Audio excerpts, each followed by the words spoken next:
오늘은 베트남에 한국 분들이 오셔가지고 호구가 되는 경우가 있습니다.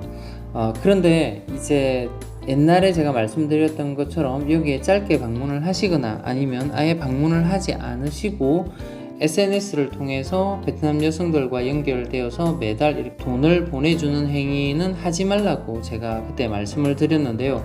그런 분들도 계시지만 오늘은 그런 얘기가 아니라 베트남에 실제 오셔가지고 사실은 호구가 되시는 경우가 많이 있습니다. 그래서 그런 경우를 크게 두 가지로 나누어서 말씀을 드리면요. 남자분 혼자 오셔가지고 베트남 여성과 교제를 하시면서 경제적인 손실을 잃어버리는 케이스하고, 그 다음에 사업을 하시면서 경제적인 손실을 갖는 경우하고, 이게 정상적인 경우는 괜찮습니다. 사업을 하시면서 사업의 실패를 봐서 잃어버리는 돈은 사실은 어쩔 수가 없죠. 사업에는 성공을 할 수도 있고 실패를 할 수 있기 때문에 그렇습니다. 또 이제 여기에 오셔가지고 베트남 여성분을 만나셔서 거기에 돈을 쓰는 부분들도 괜찮습니다. 뭐 한국에서도 연애를 하다 보면 돈을 쓰기 때문에 그런 문제는 아무런 이상이 없는데, 그런데 정상적인 연애가 아니라 약간은 한국과는 다른 생각을 가지시고 연애를 하시면서 주지 않아도 될 돈들 또는 내가 쓰지 않아도 되는 경제적 손실들을 짧은 기간 내에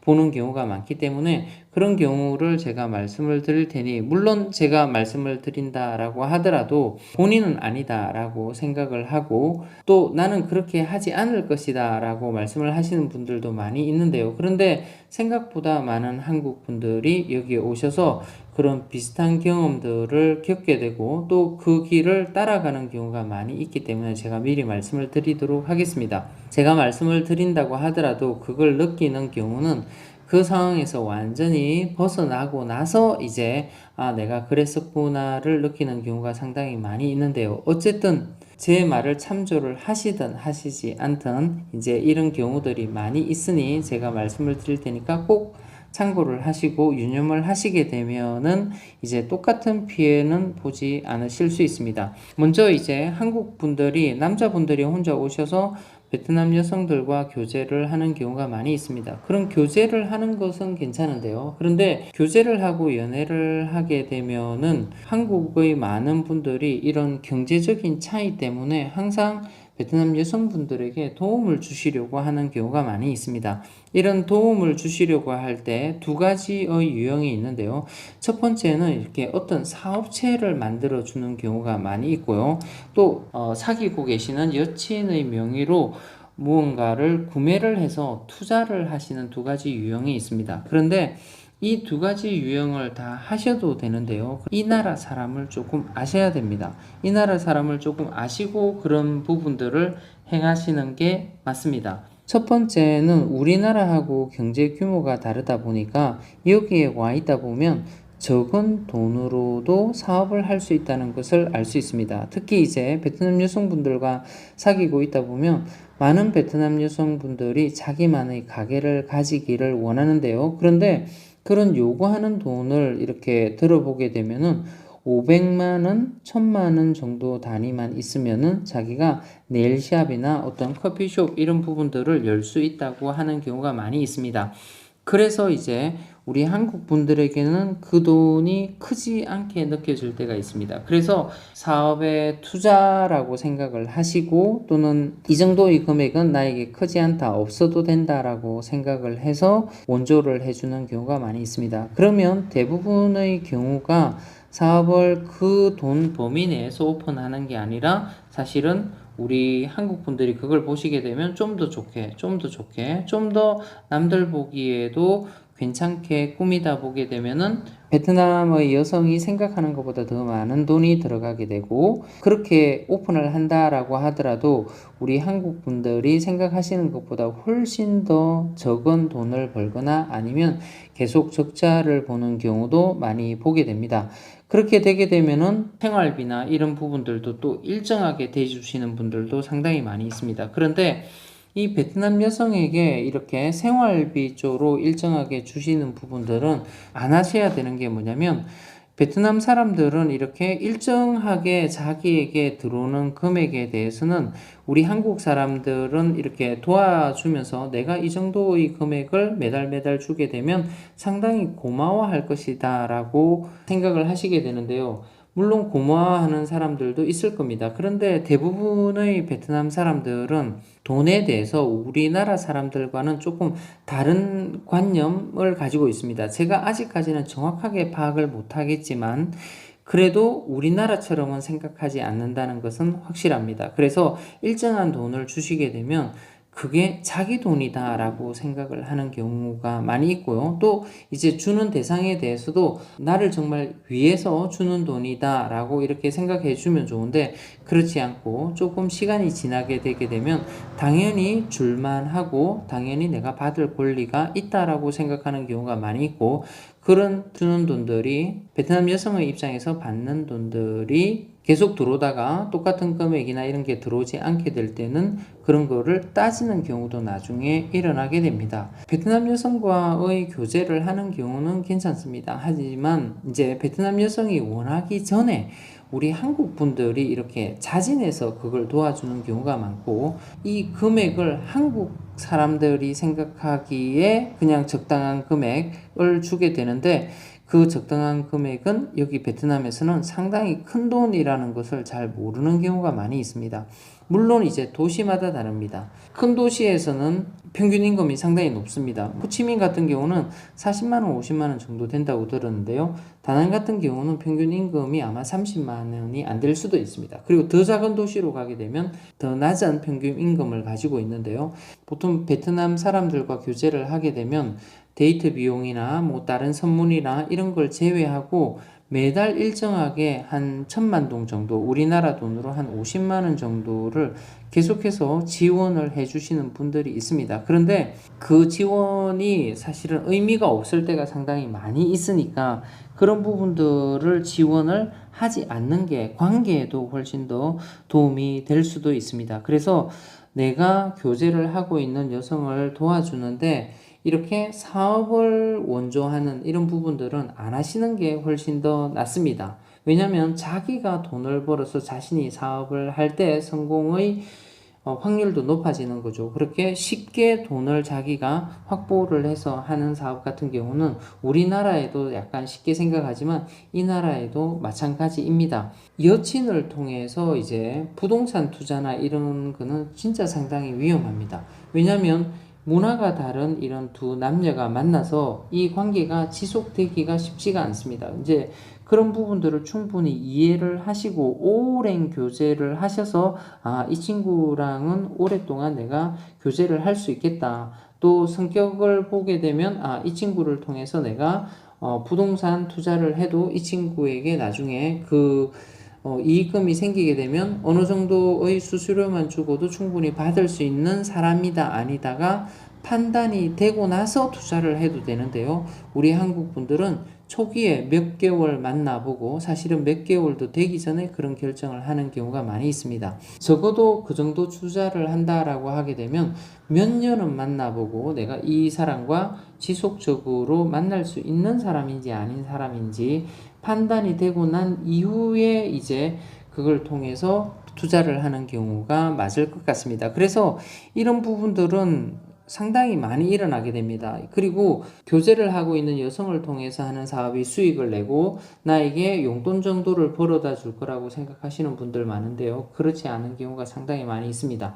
그리고 또 투자 같은 경우는 나중에 투자할 때는 쉽게 투자를 하지만 나중에 그것을 회수하거나 팔려고 할 때는 상당히 복잡한 경험을 하시게 될 겁니다. 그런 경험을 하시는 분들을 주위에서 많이 보게 되니까 그런 경우가 발생하지 않게 한국분 남자 솔로분들이 여기 오신다라고 하게 되면 그냥 교제를 하게 되면 교제만 하시고 원조는 해주시지 않으시는 게 맞습니다. 대부분은 베트남 여성이 원해서 원조를 해주는 게 아니라 한국 분들이 자진해서 과한 원조를 해주는 경우가 많이 있습니다. 그러니까 그런 부분들은 교제를 하고 나서 1년 내에는 하지 않으시는 게 맞을 것 같습니다. 1년이 넘어가도 그 똑같은 생각을 하고 있다라고 하게 되면 그때 시작을 하시더라도 늦지 않을 것 같습니다. 그리고 이제 베트남에서 사업을 하러 오시는 분들입니다. 베트남에서 사업을 하러 오시는 분들이 한국에서의 사업을 할 때만큼의 신중함을 가지고 사업을 하시게 된다라고 하더라도 성공 확률은 한국에서보다 조금 더 떨어지는데요. 그런데 베트남에 딱 오시게 되면 한국 분들이 너무 사업을 쉽게 생각하시는 경우가 많이 있습니다. 그래서 시장 조사도 짧게 하시고요. 여기의 사람들의 문화나 자기가 투자할 도시가 어떤 규모이고 뭐가 유리한 사업인지 이런 부분들을 시장 조사를 세밀하게 하지 않고 좀 긴 기간 하지 않습니다. 그래서 많은 사람들이 똑바른 조언을 하시는 분들이 1년은 놀아라고 하는 이유가 있습니다. 그래야만 어느 정도 보이게 됩니다. 1년도 사실은 충분하지는 않은 거죠. 그런데 한국 분들이 오시게 되면 이 베트남의 경제가 우리나라의 경제보다는 훨씬 더 뒤처져 있습니다. 그래서 많은 것들이 눈에 잘 보인다고 생각하는 경우가 많이 있습니다. 그래서 베트남도 이렇게 우리나라처럼 될 거야. 이런 것들을 도입을 하게 되면 잘 될 거야 라고 생각을 해서 우리나라에서부터 베트남으로 도입해야 될 아이템들이, 사업 아이템들이 너무너무 많다라고 생각을 합니다. 그래서 이제 실수하는 경우가 많이 있습니다. 또 그게 아니라 여기에 계신 분들, 그러니까 여기에 사업을 하시는 분보다 조금이라도 일찍 와 있으면 그분들의 말을 너무 적극적으로 잘 듣는 경우가 있습니다. 물론 이제 그분들 중에서 속이거나 사기를 치는 사람도 있을 수도 있습니다. 그런데 그게 아니더라도 그 먼저 와 있다라고 해서 이 시장에 대해서 바르게 판단하고 있다라고 보시면 안 됩니다. 그 사업을 해보신 분만이 그 사업의 특징을 압니다. 그 사업을 몇 번이나 시도를 해보고 실패도 하시고 지금 성공을 하고 있다라고 하게 되면 그 사업 분야에 대해서는 적어도 조언을 받을 수가 있습니다. 그런데 여기에 베트남에 오래 계셨는데도 사업에 깊이 관여를 하지 않거나 그냥 있었다라고 하게 되면 어떤 특정 사업에 대해서는 잘 모를 수도 있습니다. 그러니까 반드시 본인들이 오셔서 하는 사업을 하신 분들에게 사실은 조언을 얻는 게 똑바른 조언이 될 거고요. 그리고 여기 와보면은 이렇게 생각하시는 분들이 많아요. 여기에 뭔가 식당이나 뭐 카페나 뭔가를 하시게 되면 여기에 일하는 시스템이나 위생이나 이런 부분들이 여기 오게 되면 내가 이거를 훨씬 더 업그레이드 시키게 되면 이게 경제적인 이익과 연관이 될 거라고 생각하시는 분들이 많이 있습니다. 그래서 무리하게 인테리어도 최고로 하고 시설도 최고로 하고 맛도 최고로 하고 서비스도 최고로 하고 최고로 하지 않더라도 조금 더 여기 베트남의 눈에 보이는 여기의 가게들보다 조금 더 낮게 하면 잘 될 거라는 단순한 생각을 많이 하시는 경우가 많이 있습니다. 그런데 그렇게 하게 되면 돈도 많이 들어가게 되지만 한국만큼의 수익을 내기도 사실은 쉽지가 않습니다. 어느 고객을 타겟으로 하는가가 또 사업의 성패에 많이 좌우되게 되는데요. 베트남 사람들을 대상으로 한다라고 하게 되면 베트남의 부자들을 대상으로 한다라고 하지만 이 베트남의 부자의 퍼센테이지가 많이 높지가 않습니다. 그리고 베트남 부자들도 소비를 우리나라 사람만큼 이렇게 소비를 많이 하는 사람들이 그렇게 퍼센테이지가 높지 않기 때문에 물론 하노이나 뭐 호치민 같은 경우에는 그런 경우도 많이 있겠죠. 그런데 여기 제가 살고 있는 이 다낭에는 이 잘 사는 사람들의 분포나 소비 성향이 큰 사람들의 분포가 많이 있지 않습니다. 그래서 그런 부분들을 시장 조사를 제대로 하지 않고 나는 현지인을 대상으로 조금 우리 한국의 고급 음식을 제공해 보겠다 이렇게 아니면 한국의 더 좋은 시스템을 제공해 보겠다라고 하시는 분 단순하게 생각하시는 분들이 많은데 그게 잘 통하지 않을 때가 많이 있습니다. 그래서 이 나라 사람들은 인테리어에 많은 투자를 하지 않는데 그것도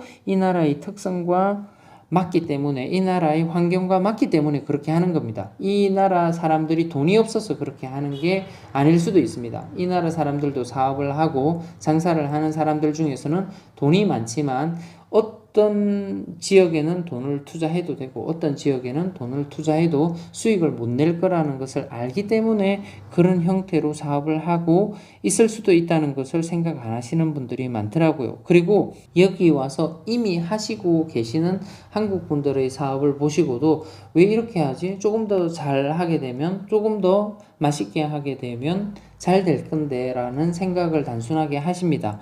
지금 여기 간단해 보이는 한국 BBQ 집들, 그러니까 한국 바베큐 집들도 잘 되는 집들이 있습니다. 그런 집들을 보면서 나 이거보다는 잘할 수 있겠는데 이렇게 단순하게 생각하시는 분들이 많이 있는데요. 그 정도까지 만들고 그분들이 그렇게 해서 성공하고 많은 손님들이 있는 데는 여기에 현지 경험과 노하우가 축적된 것이라는 것을 잘 모르시는 거예요. 우리나라보다 못 사는 나라라고 해서 너무 쉽게 생각하시고 사업에 접근하시는 분들이 많으세요.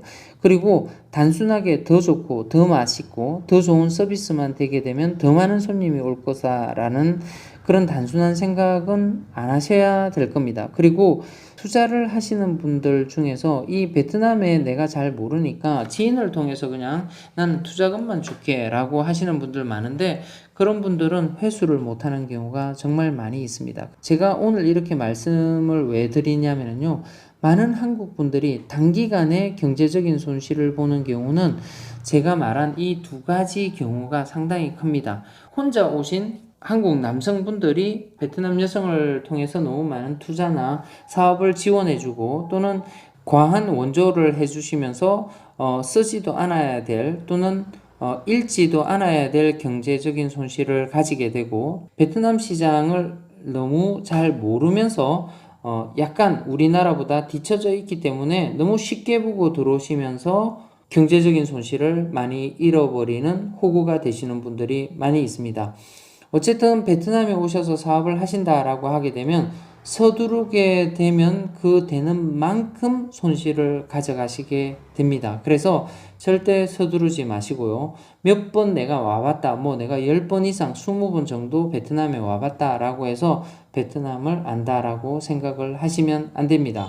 사실은 첫 번째 사업을 내가 소규모로 시작해서 이 돈은 완전히 날려버려도 된다라고 생각하시고 자기 경험을 하면 가장 좋겠죠. 그리고 나서 큰 투자를 하는 게 훨씬 더 도움이 될 겁니다. 그러면 이제 사업을 하는 과정에서 일어나는 그 많은 시행착오들을 한번 겪기 때문에 이제 두 번째 사업을 좀 큰 투자를 한다라고 하시더라도 큰 손실이 없을 수 있습니다. 빨리 내가 사업을 하고 싶다라고 하면 조그마한 사업을 직접 뛰어들어서 한번 해보시든지, 아니면은 여기에서 오랜 기간 동안에 사업을 하신 분들과 친분을 많이 가지시고 경험을 해보고 거기에서 일을 조금 해보시고, 아니면 오랫동안 거기를 지켜보시고 나서 사업을 하셔도 늦지 않습니다. 제발 좀 베트남을 너무 쉽게 생각하거나 베트남 사람들을 너무 쉽게 생각해서 짧은 기간 내에 많은 경제적인 손실을 보고 한국형 호구가 되는 경우가 없었으면 해서 오늘 이런 영상을 만들어 봤습니다.